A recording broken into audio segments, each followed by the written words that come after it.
안녕하세요. 저는 저의 일을 열심히 하며 사는 30대 초반의 여성입니다. 얼마 전 대학교 친구에게 새해 복 많이 받으라는 전화가 왔어요. 저와 친구는 이런저런 사는 이야기를 하다가 같은 학교 선배였던 황시환 선배 이야기가 나왔어요. 친구는 황시환 선배가 결혼한 지 2주 만에 이혼했다며 1년 전에는 같은 과 후배인 아이니와 파혼하더니 또 결혼에 실패했다고 했어요. 그러면서 그 오빠는 외모도 잘생기고 말도 재밌게 잘하는데 도대체 왜 그렇게 결혼을 못하는지 모르겠다고 하며 저에게 너는 혹시 그 이유를 아느냐고 물어보더라고요. 저는 그 이유를 확실히 알고 있었어요. 어떻게 아냐고요? 사실 저는 황시한 선배와 2년 전에 결혼을 약속했다가 파혼을 했거든요. 제가 왜 파혼을 하게 되었는지 그 이야기를 듣게 되면 여러분들도 저와 아이니 그리고 최근에 이혼한 분의 선택을 충분히 이해하실 수 있으리라 장담합니다. 저의 예비 남편이었던 황시한 선배는 과에서 잘생기고 매너도 좋은 인기남이었어요.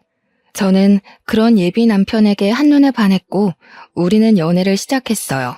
이렇게 학교 다닐 때 시작한 연애는 졸업하고도 계속 이어졌고 무려 8년이나 사귀게 되었어요.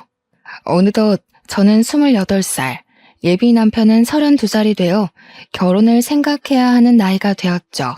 우리는 서로 너무 사랑했던 터라 당연히 결혼을 생각해서 각자의 집에 정식으로 인사드리러 가기로 약속했어요. 먼저 제가 예비 남편의 집에 인사를 드리러 갔어요. 처음 뵙는 자리인 만큼 예쁘게 차려입고 예비 남편의 집 앞까지 갔어요. 예비 남편이 자신의 집 앞에서 저를 기다리고 있더라고요. 제가 예비 남편에게 너무 떨린다고 하니 걱정하지 말라고 어른들이 다들 좋아하실 것이라고 하며 다독여줬어요. 떨리는 마음을 부여잡고 예비 남편의 손을 잡고 집에 들어가니 남자 어른 두 분이 계시는 것이 아니겠어요? 예비 남편은 오른쪽은 아버지, 왼쪽은 고모부라고 하며 인사하라고 하더라고요. 저는 인사를 드린 뒤 설마 나온다고 고모부도 오신 거냐고 물으니 그게 아니라 오늘이 제삿날이래요. 저에게 제삿날이라는 말 한마디도 없이 인사하는 날짜를 잡은 것이 황당했어요. 하지만 어른들이 계시는데 그 자리를 박차고 나갈 수도 없는 노릇이라 일단 들어갔어요. 들어가니 고모부가 우리 장손이 드디어 여자를 데려왔다고 반겨주시더라고요. 인사를 드린 후 거실에 앉아 있는데 큰 방에서 할머니께서 나오셨어요. 예비 남편은 같이 사시는 친할머니라고 말하더군요. 저의 예비 남편은 장손이자 귀한 외동아들이고 친할머니, 저에게는 시할머니를 모시고 살고 있었어요. 제가 예비 남편에게 어머니는 어디 계시느냐고 물으니 부엌에 계신다고 했어요. 인사를 드리러 예비 남편을 따라 부엌에 가니 제사상에 올릴 음식들이 식탁에 올려져 있었고 예비 시어머니는 제기들을 마른 수건으로 닦고 계시느라 정신이 하나도 없어 보이셨어요. 저는 처음 보는 제기들이 신기했어요. 사실 저희 부모님은 제가 태어나기 전부터 교회에 다니셔서 제기들을 TV나 책으로만 봤지 실제로 본 것은 처음이었거든요. 어머니는 이리저리 두리번거리는 저를 보며 미소를 지으시더니 다가와 네가 현정이냐며 시완이에게 이야기 많이 들었다고 하시며 반가워하셨어요. 그러시며 미안한데 오늘은 제사라서 바쁘니 일단 조금 도와달라고 하시며 앞치마를 저에게 주셨어요. 처음 뵙는다고 정장까지 입고 왔는데 보자마자 앞치마를 주시니 너무 황당했어요. 하지만 앞으로 시어머니가 되실 수도 있는 분이니 저는 그냥 아무 소리 않고 앞치마를 받았어요. 그렇게 저는 예비시댁에 처음으로 간 지 30분 만에 앞치마를 맸어요. 그리고 불편한 정장을 입고 부엌 바닥에 앉아 전을 부쳤죠. 예비 남편도 제 옆에 앉아 같이 전을 부치려고 했어요. 그런데 그 모습을 본 할머니가 부엌으로 바로 오시더라고요. 시완아, 남자는 부엌에 들어가는 것 아니다. 어서 나와. 불성사납게 이게 뭐 하는 짓이냐? 할머니, 그래도 현정이 처음 왔는데 힘들잖아. 좀 내가 도와야지. 안 그래요? 예끼? 그러면 못 써. 우리 집에 대를 이을 하나뿐인 귀한 장남이 이런 일하면 못 쓴다. 어서 거실로 가서 앉아 있어. 할머니는 예비 남편의 손을 끌고 거실에 앉혔어요. 예비 남편은 거실에 앉아 고모부와 술을 마시며 희희낙낙하고 놀더라고요. 저는 이런 상황이 황당했지만 그래도 원래 제가 음식하는 것을 좋아하기도 했고 TV에서만 보던 제사를 처음 겪어보니 신기하기도 해서 그냥 오늘만 봉사한다는 생각으로 음식을 장만했어요. 저녁 7시 정도가 되자 제사를 이제 해야겠다며 고모부와 시아버지가 거실에 병풍을 펼치시고 예비 남편은 큰 상을 가져왔어요. 어머니는 부엌에서 제기 위에 대추와 사과를 조심스럽게 올리셨어요. 그러면서 저에게 들고 거실로 가서 제사상 위에 올리라고 하셨어요. 저는 어머니께서 주신 쟁반을 그대로 들고 가서 밥상에 반찬 올리듯이 아무 곳에나 음식을 두었어요. 너는 홍동백서도 모르니? 대추는 왼쪽에, 사과는 오른쪽에 두어야 할 것이 아니니? 할머니는 제게 음식을 잘못 올렸다고 다그치셨어요. 그런데 제사상 자체를 처음 보는 제가 이런 걸 알 리가 있나요? 저는 그저 이 상황들이 당황스러워 얼굴이 빨개져서 눈만 끔뻑거리고 있었어요. 할머니, 그거는 아직 저도 헷갈려요. 현정이가 그런 거 어떻게 알겠어요? 너무 뭐라 그러지 말아요. 이 녀석, 벌써 이러면 아주 우리가 시집살이라도 시키면 난리칠 녀석일세. 할머니가 한 소리 하실 수도 있지. 그거로 그러니? 할머니가 현정이를 잡아먹기라도 하신다니? 시아버지가 농담식으로 말씀하셨지만 사실 기분이 그다지 좋지는 않더라고요. 할머니의 진두지휘하에 제사상 위에 음식들이 다 차려지고 제사가 시작되었어요. 제가 예비 남편의 옆에 서기 위해 앞쪽으로 가자 어머니는 제 팔을 잡고 부엌으로 가셨어요. 어머니는 여자들은 절할 때 부엌에 빠져 있다가 음식이 빠질 때 재빨리 음식을 나르고 저녁상을 펴야 한다고 하더라고요. 사실 저는 절을 굳이 안 해도 상관은 없었지만 그래도 음식은 어머니와 제가 다 했는데 정작 우리는 제사에 참여도 하지 못하고 부엌에 있으라고 하니 뭔가 재주는 곰이 부리고 돈은 주인이 받아가는 그런 묘한 기분이더라고요. 그래도 저는 제사를 한 번도 지내본 적이 없기에 원래 제사는 남자들만 하나 보다 생각했어요. 시아버지와 고모부, 예비 남편이 진지한 표정으로 절을 하고 향 위에서 술잔을 돌리는데 저는 그저 신기했어요. 그렇게 제사가 마쳐지고 어머니는 간단히 제사상을 정리한 후 큰 상 하나, 작은 상 하나를 차리셨어요. 그러고는 큰 상에는 수저를 4개와 반찬을 푸짐하게 두시고 작은 상에는 수저 2개와 약간의 반찬을 두셨어요. 고모부, 시아버지, 예비 남편, 그리고 시할머니는 큰 상에 자리를 잡으셨어요. 저도 예비 남편 옆에 앉으려고 하니 어머니께서 제게 잠깐만 부엌으로 와보라고 하시더라고요. 네가 잘 모르나 본데 제사 마치면 너와 나는 저 작은 상에서 먹는 거란다. 큰 상은 남자와 집안 어른들만 드시고 작은 상은 며느리들이 먹는 거야. 알겠지? 네 바빠서 같이 먹자꾸나. 어머니는 당연하다는 듯이 작은 상으로 가셨어요. 저는 이 상황이 이해가 되지 않더라고요. 우리 집은 남자와 여자는 평등해야 한다고 항상 교육하셨어요. 그래서 아빠와 엄마 그리고 제가 설거지도 항상 돌아가면서 했고요. 그런데 예비시댁은 남자는 부엌에 얼씬해서도 안 되고 심지어 밥도 따로 먹어야 한다니 이해를 하려야 할 수가 없었어요. 그렇게 이해가 되지 않는 식사를 마치니 할머니와 고모부와 시아버지가 큰 방으로 들어가시더라고요. 예비 남편도 저에게 잠깐만 기다리라는 표정을 짓더니 같이 큰 방으로 들어가고 거실에는 저와 어머니 둘만 있었어요. 어머니는 부엌에서 쟁반을 들고 와 모두가 드신 식기를 정리하시기 시작했어요. 어머니께서 거실에서 일하고 계시는데 가만히 있기도 뭐하고 해서 어머니를 도와 상을 치우고 정리했어요. 부엌에 가니 제기들이 쌓여 있었고 싱크대에는 설거지거리들이 한가득 쌓여 있더라고요. 어머니는 처음엔 저에게 제기 정리 좀 해달라고 하셨어요. 제기를 처음 본 제가 제기를 어떻게 정리해야 하는지 알 턱이 있나요? 모른다고 하니 어머니가 제기를 정리하시기 시작하셨고 저는 설거지를 했어요. 그렇게 1시간 정도 지나 부엌 정리가 끝났어요. 제가 설거지를 다 하고 고무장갑을 벗자마자 큰 방에서 예비 남편이 나오더라고요. 다 했어?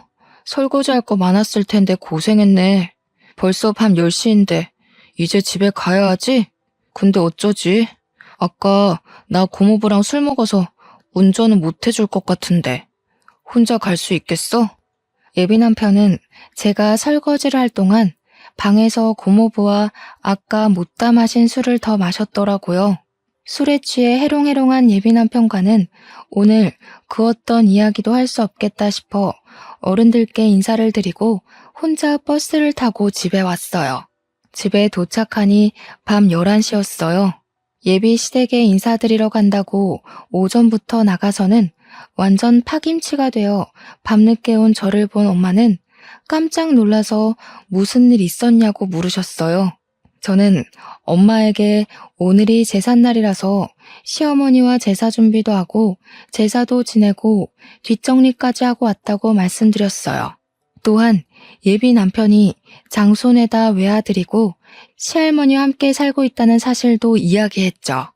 엄마는 제삿날에 인사하러 오라고 말한 것도 기가 막힐 노릇인데 남의 집 귀한 딸을 제사 준비까지 시키고 뒷정리까지 시키냐며 화를 내셨어요. 당장 예비 남편에게 전화해서 따진다는 것을 예비 남편이 지금 술 먹어서 말해도 소용없다고 하며 겨우 말렸네요.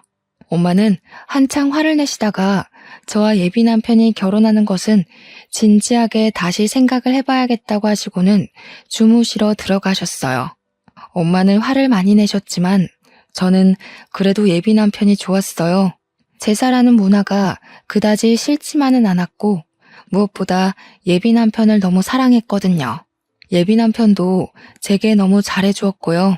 그래서 그 뒤로도 저희는 잘 만났지만 엄마는 그날 이후 우리의 만남을 탐탁지 않게 생각하셨어요. 그리고 2주 정도가 흘렀어요. 예비 남편은 어른들이 다시 저를 집으로 초대했다고 토요일에 함께 가자고 하더라고요. 저는 저번에 인사드리러 갔을 때 제삿날이라 많은 이야기를 나누지 못해서 다시 초대하셨다고 생각하며 그날 당연히 가겠다고 했어요. 약속한 토요일 오전. 이번에도 깔끔하게 정장을 입고 예비 남편 집 앞으로 갔어요. 문을 열고 들어가니 현관에 신발이 가득 있었어요. 집 안에는 어른도 있고 아이들도 있었는데 어른들만 해도 20분 정도가 있으시더라고요. 저는 현관에서 신발도 벗지 못한 채 이게 무슨 일인가 싶어 어리둥절하게 서 있었어요. 예비 남편은 가만히 있는 제 손을 잡고 들어갔어요. 그러더니 당숙 할아버지, 작은 할아버지, 남원 작은 아버지, 천안 작은 아버지 등 그 자리에 계시는 모든 분에게 각각 인사시켰어요. 일단 인사를 하긴 했는데 워낙 많이 계시다 보니 나중에는 이분이 저분 같고 저분이 이분 같더라고요. 인사를 할 때마다 다들 저에게 맏며느리감이라고 하시며 앞으로 하나뿐인 장손 시완이와 결혼해서 자주 보자고 반기셨어요. 한창 정신없이 인사를 하는데 부엌에 계시던 어머니께서 나오시더니 잘 왔다고 반겨주셨어요. 그러고는 오늘은 증조 할아버지의 제삿날이라고 하시며 제게 앞치마를 주시더라고요. 그때 그 앞치마를 보자마자 뒤도 돌아보지 않고 나갔어야 했는데 저는 또 바보같이 그 앞치마를 건네받았네요. 그렇게 저는 또 불편한 정장을 입고 앞치마를 입고 부엌 바닥에 앉아 육전부터 시작해서 파전, 산적, 동태전, 가오리전 등 제가 평소에는 잘 먹지도 않는 전을 잔뜩 만들었어요. 그날은 친척들이 많이 오셔서 그런지 처음으로 이 집에 왔던 이전 제삿날보다 훨씬 더 많이 음식 장만을 했어요.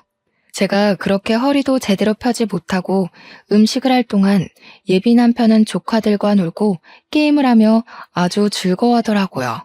저는 분명히 인사를 드리러 왔는데 또 이 집 제사 음식을 장만하고 있으니 화가 나더라고요. 그런다고 이렇게나 어른들이 많이 계시는데 그냥 뛰쳐나갈 수도 없고 해서 답답한 마음에 한숨만 푹푹 내쉬고 있었어요. 그런 모습을 예비 남편이 보았는지 부엌으로 와서는 많이 힘드냐며 어깨를 주물러 주었어요. 제가 그럼 힘들지 안 힘들겠냐고 말하려는 순간 시할머니가 저와 예비 남편에게 오셨어요. 시완아, 장손이 부엌에 오면 못 써. 그리고 지금 조상님들 음식장만 하는데 어깨를 주무르고 이게 뭐 하는 짓이냐? 당장 거실로 가. 할머니, 우리 현정이 인사드린다고 예쁘게 옷 입고 왔는데 얼마나 힘들겠어. 현정이 예쁘게 좀 봐주라. 얘기. 아무리 그래도 어른들 계시는데 장손이 그러면 못 써. 시완이 너는 어서 나와서 당숙한테나 가봐라. 할머니는 장손인 예비 남편이 잠시라도 부엌에 오려고 하면 장손은 부엌에 있으면 큰일 난다며 얼른 내보내셨어요. 예비 남편은 당숙 할아버지에게로 가서 술을 받아 먹고 있더라고요. 그렇게 예비 남편은 거실에서 술을 먹고 노는 동안 저는 혼자 엄청난 양의 전을 만들었어요. 제사 준비를 다 마치고 제사상이 차려졌어요. 저번처럼 저와 어머니는 부엌에서 제사가 마쳐지기만을 기다린 뒤 제사가 끝나자마자 저녁상을 차렸어요. 저와 어머니, 여자아이들은 작은 상에서 밥을 먹고 예비 남편은 큰 상에서 친척들과 남자아이들과 함께 밥을 먹었죠. 밥을 다 먹고 상을 치우려는데 할머니가 저와 예비 남편을 부르시더라고요. 너희는 결혼을 언제 할 생각이니? 우려 할머니가 허락해 주시면 당장이라도 하지. 그래? 얘야, 우리는 혼수나 예단 아무것도 필요 없다. 너희 집이 괜찮다면 결혼식 관련 비용도 우리가 다 내마. 사실 저희 집안 형편이 그다지 좋지가 않았어요. 그래서 혹시나 예비시댁에서 과한 예단이나 혼수를 가져오려고 할까봐 내심 걱정을 많이 했거든요. 그런데 이 집의 최고 어른이신 할머니께서 제가 말씀드리기도 전에 다 필요 없다고 하시니 내심 기분이 좋더라고요. 단, 한 가지 조건이 있어. 반드시 이 집에 들어와서 살아야 한다. 저는 평일에는 회사에 있으니 저녁에만 집에 있을 것이고 주말에는 예비 남편과 데이트를 하러 나가면 되니 이 집에 들어와 어른들과 함께 산다는 것에 대해 큰 부담은 없었어요. 무엇보다 이 불편함을 다 이겨낼 정도로 예비 남편을 너무 사랑했어요. 게다가 제가 결혼을 앞두고 걱정을 많이 했던 예단과 혼수, 결혼식 비용 문제를 한 번에 다 해결할 수 있기에 할머니의 말씀에 알겠다고 바로 대답했어요.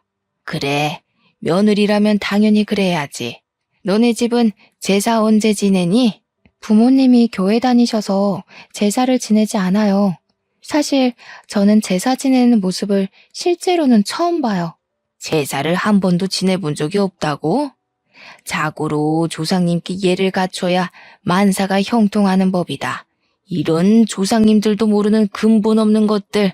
에이, 할머니, 요새는 다들 제사 이렇게까지 안 지내. 제사 다 합쳐서 간소하거나 아예 안 하는 집도 많아. 명색이 황씨 가문의 장손이라는 사람이 그게 할 소리냐? 이것이 제사 안 지내는 근본 없는 년을 만나더니 애가 이상해졌네. 제사를 지내지 않는다는 이유로 친척도 아닌 할머니에게 근본 없는 년이라는 소리를 듣는데 너무 화가 나고 억울해서 눈물이 다 나오더라고요. 눈물이 터지려던 찰나 시어머니가 과일과 한과 따뜻한 차를 한 상 차려오셨어요. 어머니, 이제 다과 드세요. 그리고 현정이는 나 좀 도와주렴. 어머니께서 다과상을 들고 와서 할머니의 말씀을 끊으셔서 다행이었지.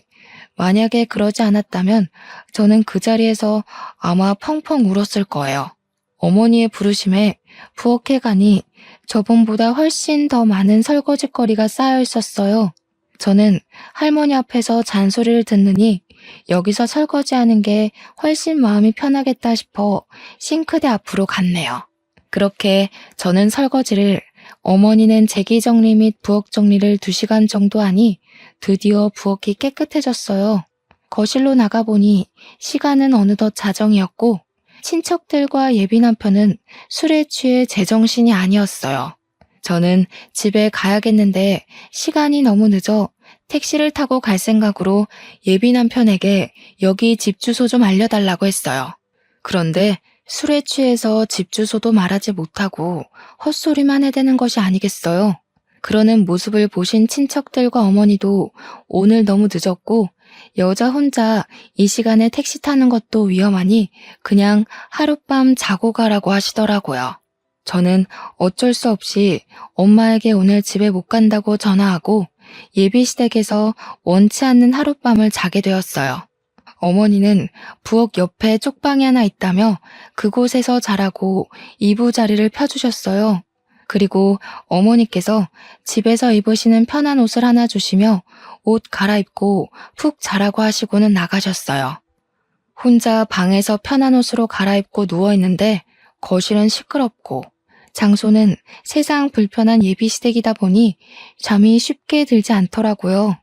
결국 저는 모든 친척이 다 술을 마시고 코 고는 소리가 들릴 때까지 뒤척이다가 겨우 잠이 들었어요. 이제 잠이 들었다 싶었는데 어머니가 제가 자고 있던 방에 들어오셨어요. 잠깐 나와 보라고 하시더라고요. 나와서 시계를 보니 새벽 5시였어요. 얘야, 우리 집은 며느리들이 새벽 5시에 일어나 음식을 준비하고 새벽 6시에 다들 밥을 먹는단다. 어지간하면 나 혼자 하겠는데 어제 무리를 했는지 몸이 안 좋아서 말이야. 미안한데 음식 준비 좀 도와주지 않으련? 어머니는 제게 부탁을 하면서도 계속 국을 끓이고 나물 반찬을 하느라 정신이 없으셨어요. 이미 저도 잠이 다 깼고 그 자리에 혼자 멀뚱히 서 있기도 다시 방에 들어가기도 좀 그러니 저도 어머니를 도와서 음식을 준비했어요. 우리 집은 아침, 점심, 저녁 모두 반찬이 최소 7개는 있어야 해. 황씨 가문이 큰 양반가라서 조상님들 때부터 그렇게 먹었다고 하더구나. 그리고 한번 사용한 음식을 다시 사용해서는 안 돼서 매일 끼니마다 조금씩 새로 해서 먹는단다. 끼니마다 새로운 반찬을 최소 7개는 만들어야 한다고요? 그래. 처음에는 나도 이거를 어떻게 해야 하나 했는데 하다 보니 반찬 7개는 금세 뚝딱 가게 되더라고. 너는 내가 봤을 때 손이 야무지니 나보다 더 잘할 거야. 어머니는 이미 저를 며느리로 생각하셨는지 제게 음식에 대해서 하나하나 알려주셨어요. 저는 일단 말씀을 하시니 듣기는 듣는데 슬슬 제가 이 집에 들어와 사는 것이 걱정되더라고요. 사실 전 아침잠이 정말 많아요. 회사도 7시에 겨우 눈을 뜨고 나가는데 새벽 5시에 일어난다는 것은 상상도 할 수 없었어요. 게다가 이 집안의 아들들, 장손은 다 잠을 자고 이 집안의 핏줄이 전혀 섞이지 않은 어머니와 저만 황씨 집안 사람들을 위해 요리를 한다는 것이 썩 내키지는 않더라고요. 어머니께는 죄송하지만 어머니와 저의 모습이 황씨 집안을 위해 일하는 노비처럼 보였어요. 제가 이런 생각을 하는 동안에도 어머니는 쉴 새 없이 부엌 여기저기를 다니셨고 반찬이 7개나 있고 국이 있는 멋진 한상을 뚝딱 차리셨어요. 어머니가 식사하시라고 말씀하시자 그제야 누워있던 친척들이 일어났어요. 다들 머리는 부스스하고 눈도 제대로 뜨지 못하고 밥을 먹더라고요. 저는 자리를 잡고 밥을 먹으려는데 어머니는 여전히 부엌에서 일하고 계시더라고요. 어머니, 식사 안 하세요? 밥 퍼드릴까요? 나는 원래 아침을 안 먹어. 아침에는 입맛이 없기도 하고 할머니께서 식사 끝나면 꼭 숭늉과 과일을 찾으셔서 준비해야 해. 나는 숭늉을 끓일 테니 너는 가서 밥 먹으렴. 어머니는 그 많은 음식을 다 준비하셨지만 제대로 드시지도 못하고 할머니의 후식을 준비하고 계셨어요. 그러는 어머니를 챙기는 사람은 이 집안에 아무도 없었어요. 예비 남편도 아버지도 그저 자신의 밤새 줄인 배를 채우는 데만 급급했죠. 그 모습을 보는데 이건 정말 아니다 싶었어요. 결혼 전에 예단과 혼수를 준비 안 해도 된다고 해서 한시름 났는데 결혼 후에는 예단과 혼수 문제보다 더 크고 말도 안 되는 문제들이 가득 쌓여 있었죠. 아침 식사와 정리를 마치고 예비 남편에게 얼른 집에 가자고 했어요. 집에 갈 준비를 하고 있는데 할머니가 저에게 앉아보라고 하시더라고요. 그러면서 황씨 가문은 옛날에 이렇고 저렇고 하시며 집안 조상님에 관해서 얘기하셨어요. 솔직히 귀에 하나도 들어오지는 않았지만 그냥 앉아서 네네 하면서 형식적인 대답만 이어갔어요. 그래서 말이다. 우리 집은 이렇게 엄청난 집안이라 명절을 가장 중요하게 생각한단다. 그래서 우리 집 며느리들은 명절 때 조상님들을 모시고 친척들을 챙겨야 덕을 쌓을 수 있어서 친정에 못 간다. 알았지? 그 말씀은 설날 추석 연휴 내내 시댁에 있어야 한다는 말씀인가요? 그래. 요새 젊은 것들은 시댁에는 설날에 추석에는 친정에 가던가 아니면 명절날 아침에 바로 친정으로 넘어간다던데. 우리 집은 그런 거 절대 용납 안 된단다. 그러면 저는 혼자여서 저희 부모님은 명절 때 두 분이서만 보내야 할 텐데요. 그 대신 명절 때 말고 명절 전주나 다음 주에 네 시어머니랑 번갈아서 친정에 한번 다녀와. 원래 옛날에는 처음에 결혼하면 3년간 시댁에 살면서 친정에 가보지도 못했다. 그래도 요새는 많이 좋아진 거야. 결혼한 지 1년도 안 된 새댁이 친정에도 가고 말이야. 저는 저를 이만큼 키워주신 것은 친정 부모님인데 그런 부모님께 명절 때 찾아가 보지도 못한다는 것이 전혀 이해가 되지 않았어요. 정말 이건 너무 아니다 싶었죠. 더 어이없는 건 예비 남편이었어요. 예비 남편은 할머니의 말에 고개만 끄덕이더라고요. 너는 이제 출가 외인이다. 결혼하면 이 시댁에 뼈를 묻고 살아야 해. 이제 친정은 잊고 여기 시댁의 조상님께 충실하게 효를 행하며 살아야 한다. 그동안 저를 키워주신 친정은 잊고 얼굴도 이름도 모르는 어쩌면 예비 남편 아니었으면 남남이었을 시댁의 조상님께 효를 행하며 살아야 한다니 정말 어이가 없더라고요. 그 뒤로도 할머니는 한참 동안 조상님과 며느리의 도리에 대해 설교를 하셨어요. 할머니, 이제 우리 일이 있어서 나가봐야 해. 우리 장손 오늘 일이 있었어? 그래, 어서 가봐. 너도 같이 가려무나. 참, 우리가 다음 달에도 제사가 있단다. 날짜는 장손에게 듣고 그때도 꼭 와야 한다. 할머니께서는 저에게 다음 달에도 제사가 있으니 반드시 참석하라는 말을 하시며 잘 가라고 하셨어요. 예비 남편의 차에 타서 곰곰이 생각해보니 이 모든 상황이 너무 어이없더라고요. 저는 분명히 결혼 전 인사를 드리러 왔는데 인사는커녕 제사 음식 장만하고 부엌에서 일하고 아침상 차리고 다음날 예비 시댁에서 나온다는 것이 말이나 되는 상황인가요? 우리 할머니가 좀 말이 많으시거든. 그래서 할머니 말이 더 길어질까봐 내가 적당히 둘러대고 잘랐어. 그래. 그런데 인사 와서 제사 지내고 온다는 것이 좀 그러네. 왜? 힘들어서 그래? 이거 한 번 가지고 그러면 어떡해. 우리 집은 1년에 제사가 12번, 명절 2번 해서 1년에 총 14번 제사를 지내야 하는데 앞으로 어쩌려고 그래. 이제 제사 문화에 적응해봐. 1년에 14번이나 이런 제사를 지낸다고? 응. 그래도 네가 제사를 2번이나 와서 어른들한테 잘 보여서 그런지 친척들이 다들 너무 좋은 며느리감이라고 칭찬하시더라. 며느리감? 응. 최고의 며느리감이래. 할머니와 친척들 모두 너를 며느리로 생각하시는 거지. 우리 집 며느리 테스트 합격한 거 축하해. 어? 며느리 테스트? 응. 며느리 테스트. 내가 이 집안의 외동아들에다 장손이라 아무 여자와 결혼 못 시킨다고 내가 여자를 데리고 오면 테스트를 한다고 하셨거든. 그래서 제삿날에 인사하러 오라고 해서 어떻게 행동을 하는지 우리 친척들과 잘 어울리는지 테스트를 한 거야. 그럼 나 통과했으니 기뻐해야 하는 거야? 그럼 현정이 너는 우리 집 며느리 테스트에 처음으로 합격한 거야. 예비 남편은 신나서 이야기하는데 저는 듣고 있자니 너무 어이도 없고 황당하더라고요. 무슨 조선시대에 세자가 결혼할 때 양반집 교수들 여럿 모아놓고 삼간택 치르면서 세자빈 뽑는 것도 아니고 남녀 평등을 외치는 이 21세기에 며느리 테스트라뇨. 아, 그리고 사극에서 보면 조선시대 때 세자빈 간택에 통과하면 별궁으로 들어가서 결혼 전까지 왕실 교육을 받잖아. 그것처럼 우리 집도 옛날부터 며느리가 될 사람에게 결혼 전에 우리 집으로 오게 해서 교육을 받게 했어. 그니까 다음 달에 제사도 꼭 참석해서 와서 어른들 모시는 것도 배우고 해야 해.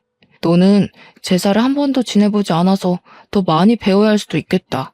다음 달 제사가 일요일이니까 금요일부터 우리 집에 와서 금, 토, 일 같이 생활하면서 할머니, 어머니한테 배워. 할머니도 예비 남편도 뼈대가 굵은 양반 가문의 집안이라서 며느리들은 교육을 받아야 한다며 제사 음식 장만을 도우라는데 빨리 이 집 며느리 자리에서 도망가야겠다는 생각뿐이었어요. 바로 헤어지자고 말하고 싶었지만 8년간 사귀었던 정도 있었고 전날 잠을 거의 못 자서 너무 피곤해서 일단 바로 집으로 갔어요. 집에 오니 엄마는 저번에는 시댁에 인사드리러 간다 해놓고서는 11시에 파김치가 돼서 오더니 오늘은 아예 그 집에서 잠을 자고 왔냐고 뭐라고 하시더라고요. 저는 이 결혼하지 않겠다면서 어제 제사 지낸 이야기부터 아침에 할머니께 들었던 이야기까지 모두 다 하나도 빠짐없이 말씀드렸어요. 부모님은 이게 무슨 경우냐며 지금도 이러는데 결혼하고 정식으로 그 집 며느리 되면 혼수와 예단을 하지 않았다는 핑계로 시집살이 호되게 시킬 것 같다고 하셨어요. 특히 엄마는 절대 이 결혼 못 시킨다고 결사 반대를 하셨어요. 그리고 아빠는 저의 이야기를 다 듣고는 혼자 곰곰이 생각하시더니 예비 남편에게 똑같이 복수해야겠다며 다음 주 일요일에 집으로 초대하라고 하셨어요. 저는 아빠에게 어떻게 하실 것이냐고 물었지만 아빠는 아무래도 계획을 말씀해 주시지 않았어요.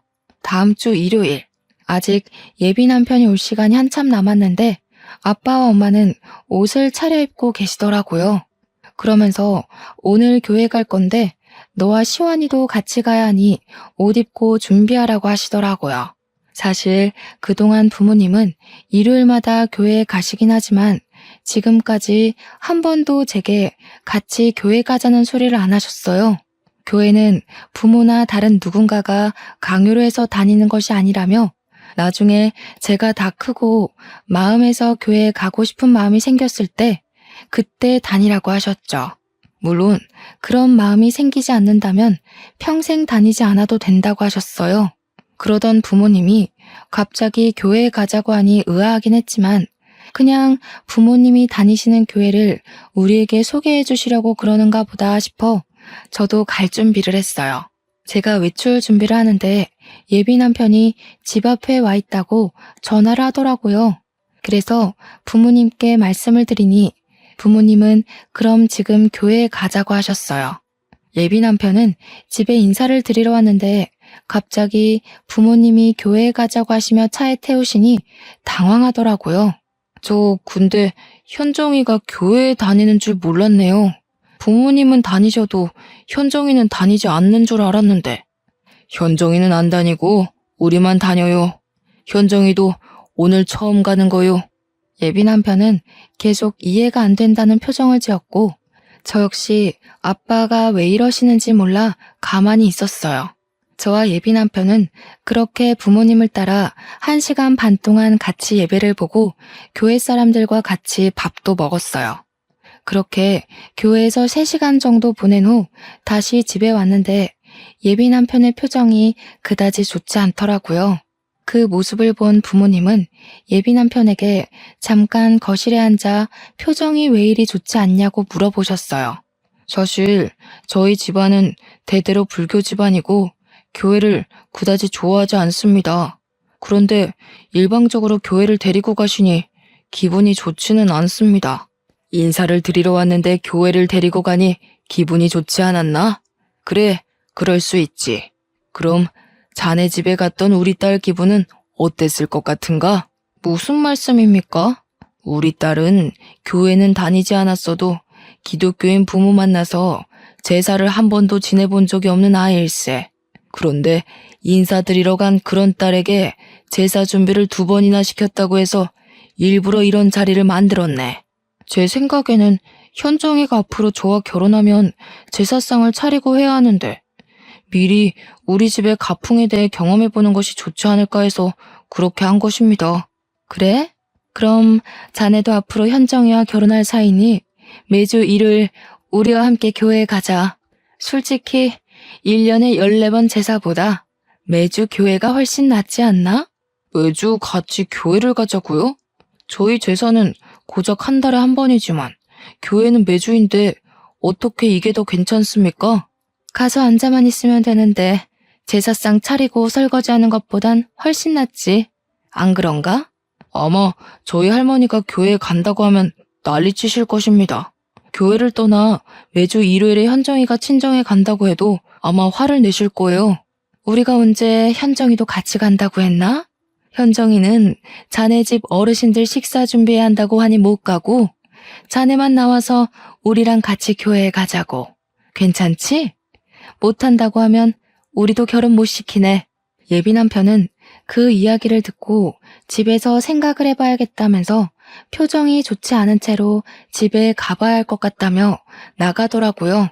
예비 남편이 간 후 저는 부모님께 어떻게 이런 생각을 하셨냐고 여쭤봤어요. 일단 그 집에서 너한테 이야기도 하지 않고 제삿날 인사하러 오게 한 것부터 나는 이해가 가지 않았다. 그래도 좋게 생각해서 친척들이 다들 한자리에 모였으니 너를 소개하려고 그랬나 보다고 좋게 생각하려 했어. 네, 정말 제삿날에 많은 친척이 오셔서 다들 인사드리고 하긴 했네요. 그런데 결혼도 아직 하지 않았는데 예비 며느리라며 잔뜩 음식장만을 시키고 설거지까지 하고 왔다길래 화가 나더구나. 지금부터 이러면 진짜 며느리가 되면 아주 난리가 나겠구나 싶었지. 맞아요. 정말 그 집 며느리인 시어머니는 정말 생기가 하나도 없어 보이셨어요. 정말 죄송하지만 황씨 집안을 위해서 일하는 노비 같았어요. 그 정도였니? 아무튼 너도 마음이 떠난 것으로 보이고 해서 둘이 헤어진다고는 했는데 그래도 남의 집 귀한 딸 고생시키는데 그냥 헤어지기엔 뭔가 내가 아쉬웠어. 그래서 내가 복수를 계획했지. 그런데 우리 집은 제사를 지내지 않으니까 제사날 오라고 할 수도 없으니 대신 교회로 바로 데려가신 거예요? 그렇지. 솔직히 네가 그 집에서 2번이나 제사상 차리고 뒷정리하고 온 거에 비하면 너무 소소한 복수이지만 그래도 그 비슷한 상황을 조금이라도 느껴봐야 하지 않겠니? 그래야 정신 좀 차리지. 저는 부모님의 아이디어에 감탄했어요. 그렇게 한창 부모님과 신나서 대화하는데 예비 남편 번호로 전화가 오더라고요. 저는 이제 집에 도착했다고 전화를 한 줄 알고 받았는데 할머니셨어요. 너는 우리 집이 교회를 얼마나 싫어하는데 감히 우리 황씨 가문의 귀한 장손을 교회에 데리고 가니? 부정타게 말이야. 너네 부모는 생각이 있는 거니 없는 거니? 제가 전화를 받자마자 할머니가 소리를 고래고래 지르시며 혼내시는데 그 소리가 어찌나 큰지 정말 귀가 떨어져 나갈 것 같았어요. 제가 너무 놀라기도 하고 당황해서 가만히 있자 엄마는 제 핸드폰을 빼앗아 가셨어요. 안녕하세요. 저 현정이 엄마입니다. 보고 있자니 화가 나서 그랬습니다. 그럼 제사를 지내본 적도 없는 저희 딸이 거기에서 밤 늦게까지 제사 준비하고 치우고 한 것은 해도 되는 일입니까? 그야, 이제 현정이가 우리 집 며느리가 될 아이니 내가 교육했던 것이오. 이제 우리 황씨 가문의 며느리가 될 건데 그 전에 미리 우리 가문의 풍습을 익히는 것이 잘못된 거요? 가문의 풍습을 익히는 것이 얼굴도 모르는 조상 제사상 차리고 설거지하고 친척들 뒤치다꺼리하는 거예요. 그리고 며느리는 무슨 사람도 아닙니까? 그동안 키워준 친정을 잊고 명절 때는 가지도 말라니. 그게 무슨 말도 안 되는 경우입니까? 그야 우리 집이 양반 집안이라 항상 내려왔던 풍습이니까 그런 것이오. 그건 그렇고 주마다 우리 장손 교회에 오라는 건 또 뭔데? 이래서 예수쟁이들이랑은 말이 안 통해 말이. 무조건 제사는 안 된다. 교회만 나오라고. 이보세요. 저 사실 교회에 다니면서 현정이한테도 교회 다니자는 이야기 한 번도 안 했어요. 그런데 그 집에서 자꾸 결혼도 하기 전에 제사에 와서 준비하라니까 저도 화가 나서 그쪽 손주도 똑같이 당해보라고 일부러 그런 자리 만든 겁니다. 아주 말도 안 되는 소리를 짓거리네. 이래서 제사를 안 지내는 것들은 근본이 없어 근본이. 사람이면 자기 조상을 알아야지. 조상도 모르면서 무슨 하느님 예수님을 찾고 앉아있어? 그럼 그 집 며느리들은 자기 집 조상을 찾아야지 왜 애먼 황씨 집안 조상을 위해 일한답니까? 자기 조상도 모르니 그런 소리가 나오지. 이래서 교회 다니는 사람들은 사람 취급도 해서는 안 된다니까. 그래서 당신의 딸이 우리 집 제사 못 지내게 하겠다는 것이요? 그럼 우리도 결혼 못 시키니 그런 줄 알아. 네, 저희도 그쪽 아들 주마다 교회 안 오면 저의 귀한 딸 그쪽에 보낼 생각 없습니다. 경제적으로 힘들어 보여서 예단이고 혼수고 다 포기하고 몸만 와서 이 집에서 살라고 했구먼. 내 나름 당신네 생각해서 이렇게 하는데 아주 복을 걷어차네 걷어차. 할머니는 엄마에게 할 말 못한 말 다 하시고 전화를 끊으셨어요. 부모님은 화가 잔뜩 나서 다시는 예비 남편을 만날 생각도 하지 말라고 하셨어요. 다음날 저는 예비 남편에게 전화했어요. 어제 우리 집에 이런 일이 있었고 나도 그 집에서 며느리 노릇할 자신이 없어서 우리 이제 그만해야 할 것 같다고 말하려고 했죠. 솔직히 미워서 전화도 하고 싶지 않았지만 그래도 8년이라는 긴 시간을 사귀었고 결혼까지 약속했으니 확실히 끝내고 싶었거든요. 그런데 전화를 받지 않더라고요. 카톡도 보지 않고요. 그날뿐 아니라 다음 날이 되어도 한 달이 되어도 예비 남편은 아무 연락이 없었어요. 이렇게 저는 8년 동안 사귀고 결혼까지 약속했던 예비 남편과 파혼을 했어요. 아니지. 확실히 그만하자고 끝맺음을 한 건 아니었으니 잠수 파혼을 당했다고 표현하는 편이 더 맞겠네요. 10년이면 강산도 변한다는데 8년이면 절대 짧은 시간은 아니잖아요. 저는 8년간 예비 남편이 진짜 저의 남편이라고 생각하고 최선을 다했어요. 그런데 마지막 인사도 하지 못한 채 제가 사랑을 쏟아부은 그 시간이 순식간에 물거품이 되었어요. 그래도 끝맺음을 확실히 못해서인지 헤어지고도 한동안은 미련이 계속 남더라고요. 그래서 1년가량은 예비 남편을 그리워하기도 하고 원망도 하며 그렇게 눈물 속에서 시간을 보냈었네요. 그렇게 1년이 지나자 저도 어느 정도 마음의 정리가 되더라고요. 새로운 남자도 만나보라는 엄마의 말에 선짜리도 나가고 소개팅도 나가긴 했어요. 그런데 나이가 나인지라 만날 때마다 자연스럽게 결혼 이야기가 나왔고 상대분과 이야기를 하다 보면 경제적으로 넉넉하지 않은 내가 결혼을 할 수 있을까 하는 걱정이 먼저 들었어요. 그때마다 예비 시할머니께서 하신 말씀대로 그냥 그 집에 들어가서 모든 것을 견디고 참고 살 걸 그랬나 하는 생각도 들더라고요. 그런데 그 집에서 정말 영혼 없이 모든 것을 체념한 표정으로 일을 하시던 어머니의 표정이 생각났어요. 그게 저의 미래의 모습이라는 생각을 하니 이건 인생을 망하는 길이겠구나 싶더라고요. 제가 본 그 집의 며느리는 자신의 조상 받드는 데 쓰는 일종의 도구이자 노예 같았어요. 그리고 할머니는 제사로 조상님께 덕을 쌓아야지 만사가 형통한다고 하셨지만 제사 열심히 지내는 그 집의 작은 아버지들, 고모부는 다 이혼해서 혼자 살고 계시더라고요. 과연 이러한 모습이 잘 풀리는 집안의 모습일까 하는 생각이 들더라고요. 제가 만약에 결혼해서 그 집 며느리로 있었다면 기가 막힌 황씨 가문의 가풍이 싫어서 저 또한 이혼했을 수도 있겠네요. 어쩌면 조상님 제사상 공들여 지낸 예비 남편 집보다 제사상 한번 차려본 적 없는 우리 집이 조상님의 도움을 더 많이 받지 않았나 하는 생각이 들어요. 파혼하고 2년이나 지난 지금은 완전히 마음 정리를 하고 저의 일을 하며 재밌게 살고 있어요.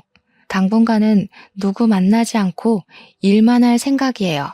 그래서 일단 저 자신의 가치를 높여서 나중에 제가 정말 좋아하는 남자를 만났을 때 당당하고 멋지게 결혼을 하고 싶네요. 지금까지 기나긴 저의 파혼 사연 들어주셔서 감사합니다. 우리 다들 멋진 상대를 만날 수 있도록 자신의 가치를 높이기 위해 열심히 살아봐요. 아, 그리고 마지막으로 할 말이 있는데 시댁에 인사하러 갔더니 제사시키는 집안이 또 있다면 그 집에 들어가서 인사할 것도 없이 바로 나오세요. 제가 겪은 고생들 겪을 확률 99.99%예요. 꼭 도망가세요.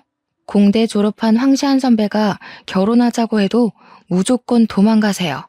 그 집에 노예처럼 살고 싶으시다면 상관없지만 그게 아니라면 반드시 도망가세요.